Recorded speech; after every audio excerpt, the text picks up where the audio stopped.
ಬೇಸಿಗೆ ಹಿನ್ನೆಲೆಯಲ್ಲಿ ಸಾರ್ವಜನಿಕರ ಹಿತದೃಷ್ಟಿಯಿಂದ ಸರ್ಕಾರವು ಉತ್ತರ ಕರ್ನಾಟಕದ ಜಿಲ್ಲೆಗಳಲ್ಲಿ ಕಚೇರಿ ಅವಧಿಯನ್ನು ಬೆಳಗ್ಗೆ 8ರಿಂದ ಮಧ್ಯಾಹ್ನ 1:30ರವರೆಗೆ ಬದಲಾಯಿಸಿ ಆದೇಶ ಹೊರಡಿಸಿದೆ. ಆದರೆ ಬೀದರ್ ಜಿಲ್ಲೆಯ ಔರಾ ತಾಲೂಕಿನ ಸಹಾಯಕ ಕೃಷಿ ನಿರ್ದೇಶಕರ ಕಚೇರಿಯಲ್ಲಿ ಈ ನಿಯಮ ಗಾಳಿಗೆ ತೂರಲಾಗಿದ್ದು, ಸ್ವತಃ ಕೃಷಿ ನಿರ್ದೇಶಕರೇ ಬೆಳಗ್ಗೆ 9 ಗಂಟೆಯಾದರೂ ಕೂಡ ಕರ್ತವ್ಯಕ್ಕೆ ಹಾಜರಾಗದಿರುವುದು ಸಾರ್ವಜನಿಕರ ಕೆಂಗಣ್ಣಿಗೆ ಗುರಿಯಾಗಿದೆ. ತಾಲೂಕು ಮಟ್ಟದ ಜವಾಬ್ದಾರಿಯುತ ಅಧಿಕಾರಿಯೇ ಈ ರೀತಿ ಬೇಜವಾಬ್ದಾರಿತನ ಪ್ರದರ್ಶಿಸುತ್ತಿರುವುದು ಇಲಾಖೆಯ ಮೇಲಿನ ಹಿಡಿತವನ್ನು ಪ್ರಶ್ನಿಸುವಂತೆ ಮಾಡಿದೆ. ಯಥಾ ರಾಜ ತಥಾ ಪ್ರಜಾ ಎನ್ನುವಂತೆ ಉನ್ನತ ಅಧಿಕಾರಿಯೇ ಸಮಯ ಪಾಲನೆ ಮಾಡದಿದ್ದ ಮೇಲೆ ಸಿಬ್ಬಂದಿಗಳನ್ನು ದೂಷಿಸುವುದರಲ್ಲಿ ಅರ್ಥವಿಲ್ಲ.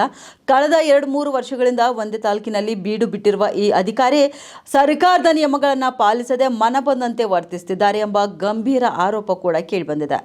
ರೈತರ ಹಿತ ಕಾಯಬೇಕಾದ ಕೃಷಿ ಇಲಾಖೆ ಅಧಿಕಾರಿಯ ಈ ನಿರ್ಲಕ್ಷ್ಯ ಧೋರಣೆಯಿಂದಾಗಿ ದೂರದ ಗ್ರಾಮಗಳಿಂದ ಕಚೇರಿಗೆ ಬರುವ ಬಡ ರೈತರು ಕೆಲಸವಾಗದೆ ಕಾಯುವಂತಾಗಿದೆ.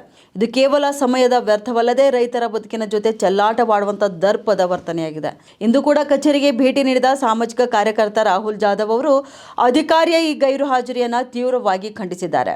ಇನ್ನು ಸರ್ಕಾರದ ವೇತನ ಪಡೆದು ಸಾರ್ವಜನಿಕ ಸೇವೆಗೆ ಬದ್ಧರಾಗಬೇಕಾದಂಥ ಅಧಿಕಾರಿಗಳು ಕನಿಷ್ಠ ಸಮಯ ಪ್ರಜ್ಞೆಯನ್ನು ಕೂಡ ಹೊಂದಿಲ್ಲದಿರುವುದು ದುರಾದೃಷ್ಟಕರವಾಗಿದೆ. ಈ ಕೂಡಲೇ ಕರ್ತವ್ಯ ಲೋಪ ಎಸಗಿರುವ ಸಹಾಯಕ ಕೃಷಿ ನಿರ್ದೇಶಕನನ್ನ ಅಮಾನತುಗೊಳಿಸಬೇಕು ಮತ್ತು ಅವರನ್ನು ತಕ್ಷಣವೇ ತಾಲೂಕಿನಿಂದ ವರ್ಗಾವಣೆ ಮಾಡಬೇಕು ಎಂದು ಅವರು ಒತ್ತಾಯಿಸಿದ್ದಾರೆ. ಇಲ್ಲದಿದ್ದಲ್ಲಿ ಮುಂಬರುವ ದಿನಗಳಲ್ಲಿ ಇಲಾಖೆಯ ವಿರುದ್ಧ ಉಗ್ರ ಹೋರಾಟ ಹಮ್ಮಿಕೊಳ್ಳಲಾಗುವುದು ಎಂದು ಎಚ್ಚರಿಕೆ ಕೂಡ ನೀಡಿದ್ದಾರೆ.